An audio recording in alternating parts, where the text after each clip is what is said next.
Hey friends, welcome back to Unshakable. Thanks for joining me again. Listen, I know if you have been on this journey with us over the last few weeks, you may be growing impatient. You're like, when are we getting to actual Christian nationalism? Today is the day. But listen, I think it's important, and I thank you for your patience.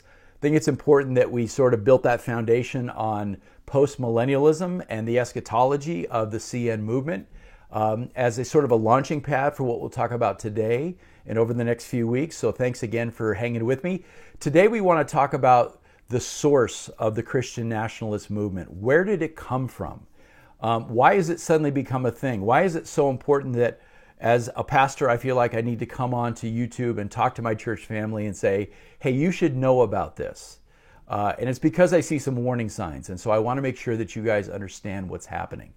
So let me start today by talking about the source of the Christian nationalist movement. Where did this come from? It comes primarily out of what we call the strictly Reformed camp. When you look at Protestant Christianity, there's all these tribes or camps, if you want to call them that. And the CN movement comes out of the Reformed camp. Now, you may be saying to yourself, hold on a second, at Oak Hill, aren't we Reformed? Yes, to some extent. We love the Reformation. We are Calvinists in the way we see salvation. We love God's sovereignty. That's a part of it. But when I talk about the strictly Reformed camp, there's some other things that go with it. Yes, they're Calvinist in the way they view salvation. They are confessional, meaning they love the creeds and confessions and adhere to them. But they're also covenant theologians. What do I mean by that? They see the entire Bible story through the lens of what we call covenant theology, whereas we see it through a different lens, and that is what we call dispensationalism. Maybe that's for a future video at some point. Their covenant theology. And one of the things that goes with that is what we call paedobaptism, which is the baptism of infants. Again, maybe that's for a whole different show at some point. And then, of course, they have this post-millennial eschatology as well. So those things all fit together. And the strictly Reformed camp has some very strong personalities, church leaders, ministry leaders who have harnessed blogs, they've written books, and have used social media, Twitter in particular, to really push their ideas. Let me try to summarize the narrative that they have built to try to move Christian nationalism forward. And we would agree with some of this, so bear with me as I walk through this. They would say, look, in the last decade or so, the world has been turned upside down. Morally, spiritually, there is chaos, there is confusion, and of course, we would agree with all that.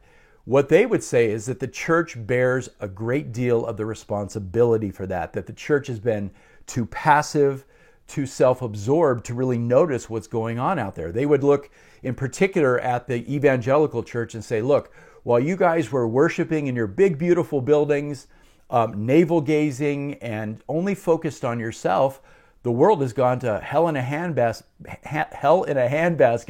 outside the walls of your church, and you don't seem to care. The fact that you've pulled away from that, we're now reaping the consequences of that in culture. So they would say, look, we as Christians have neglected the public aspect of gospel ministry. And so they would say it's time to reverse that. We need to start proclaiming God's law as the only answer, the only cure to the cultural ills that we're seeing happening around us. And so they would say, look, as Christians, we need to come together. The church must work to establish God's law in every domain of society if we can hope to pull back from this precipice that we're on right now. So they would say God's law needs to be reinstituted in the home, in our businesses, in education, in the public square, and most of all, it has to go back into civil government. So it's very much a top-down message that they're preaching. If we can change civil government, Christianize it, then that is going to trickle down to the rest of society. Now, there's a couple other terms you'll see for this narrative that's out there. One's called dominionism, and that grows out of way back in Genesis, where Adam was given this task by God to take dominion of the world, the earth, and to subdue it, right? And then, of course, because of the fall, that didn't happen. So this is a sort of a recovery or a restoration movement where we take back dominion of the earth and we take dominion over culture. So that's one phrase. The other one you'll hear is theonomy.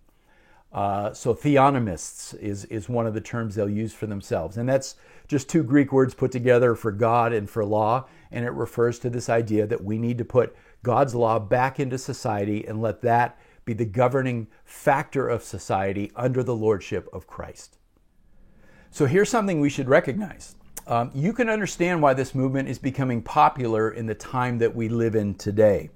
The CN folks would say, look, we are offering an alternative to what the church has been sort of force-feeding Christians for too long now.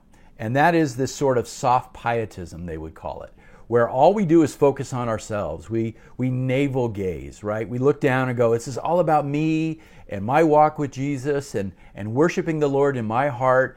And we've completely ignored what's going on outside of, first of all, our own hearts, but then outside the walls of the church. They would also say, look, a church that promotes that, this sort of overly touchy-feely, feminized version of the church, one that is self-absorbed, that is sort of isolated from the reality of the world around us, is unhealthy and it's got to change. So they would say, look, here's the alternative. They would say, we want a church that is much, much stronger, much more masculine, a church that's more aggressive about going out into the world and changing it. And they would point to the Bible and say, look, the early church changed the world. They were this small minority of people. They were persecuted, but then God did this great movement and they changed the world. They overcame the Roman Empire. So they would say, that's what we need to be about. We need to be about true Christian activism. And this is very attractive. There are Christians out there right now that probably watch too much cable news or are on social media too much, and they see the craziness of the world. And they say, look, I don't feel like I fit in anymore. We talked a few weeks ago about the fact that we are aliens and strangers in this culture, right? We're part of a kingdom inside of America. And there's a lot of folks, Christians out there right now saying, I don't fit in. I feel useless in this world. I feel hopeless that things are going to change. I believe the church is failing. So when they hear somebody come along and say, let's get up and do something about it, that's very attractive to them. So they get swept up by emotion. Like, we can be uncompromising, we can be strong and masculine, and we can push back and we can be aggressive about what we believe and then say it's biblical. And then if you add in that post-millennial eschatology that says, well, this is what God has promised. If we get up and we begin to Christianize our culture, well, then Christ will return someday soon. You can see why this becomes popular.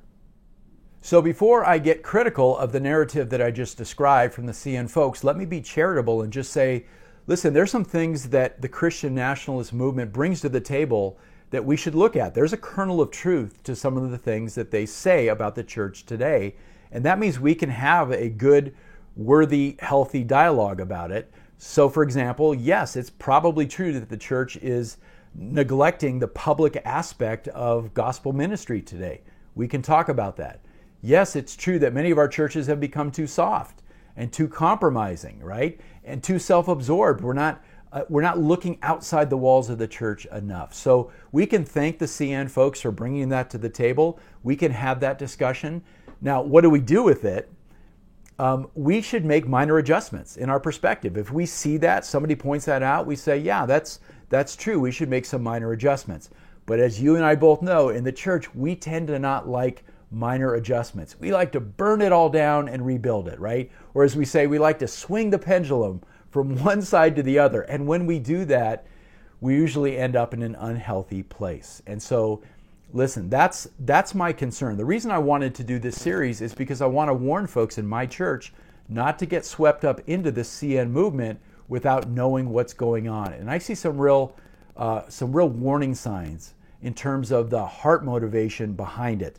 And I'll just start here. Look, it's obvious that the CN movement has a major focus on politics, right, and civil government, and a major focus on fighting what we call the culture wars, okay? So again, there might be some things we need to jump more into, but if that becomes your focus, if you're just all about absorbing media, whether that's cable news or Twitter, whatever it is, and constantly dealing in politics and fighting the culture wars, we all know where that tends to lead. We get angry, we get frustrated, and we get impatient. And then we tend to lash out at people. And when we lash out as Christians, we know we're in an unhealthy place. First of all, we end up lashing out at the world, at unbelievers, right? We look out and we go, you guys are so lost. Well, of course they're lost, right? And CN folks would admit, well, look, they don't have the Holy Spirit. Their eyes are blinded. So of course they're lost. But you can end up turning your harvest field into your enemies, people that you end up hating rather than having compassion for. So we ought not be lashing out at the world in that way.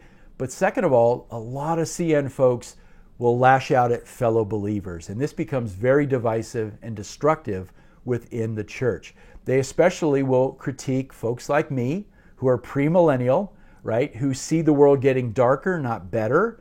And they'll say, well, look, you guys are too weak. You're not fighting the battle, right? You're too passive.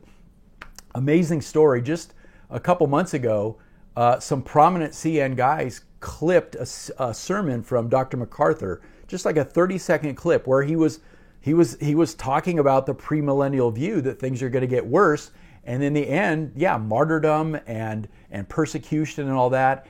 And they began to brand Dr. MacArthur and that whole viewpoint as, ready, loser theology. Loser theology, to say that, and to accuse Dr. MacArthur of not fighting battles is incredibly ironic and just flat out wrong. But that's the tack that they took, that we're too passive, that we're too weak, and that we give into culture. And that is not true. The truth is, premillennialists like myself, like Dr. MacArthur, hopefully like you, we do want to see the gospel change the culture around us. We do want to see moral improvement as long as it's done the right way. Yes, we want to see the church grow stronger in standing on biblical principles and speaking the truth into the public square. The key question, and this is the crux of my frustration with the CN movement, is how do we actually go about doing that? What are the weapons that we're supposed to use to fight this so-called war? That's a really key question. What weapons does the Bible give us to pick up and to fight this war versus what our flesh wants to do? So we'll get into this more. I'm out of time this week. In future episodes, we'll talk more about that. We'll talk about the relationship between church and state, because that's a really important topic.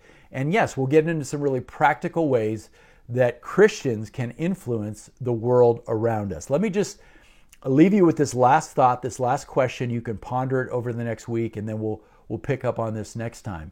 How did Jesus do this? How did Paul and Peter and John, how did the early church do this? How did they change the world in the context that they lived in? Because listen, certainly the Greco-Roman world that they lived in, the 1st and 2nd centuries, it was just as morally confused as our world is today, right? It was not any less immoral than what we're faced with today. So how did the apostles and the early church, how did they go about changing the world? What priorities did they use? Did they want to Christianize the Roman Empire? Was that their goal? Or did they have another strategy? And did they use other types of weapons to make the changes that we see in past history? We'll pick up on that next week. Guys, until then, stay unshakable and keep loving each other well.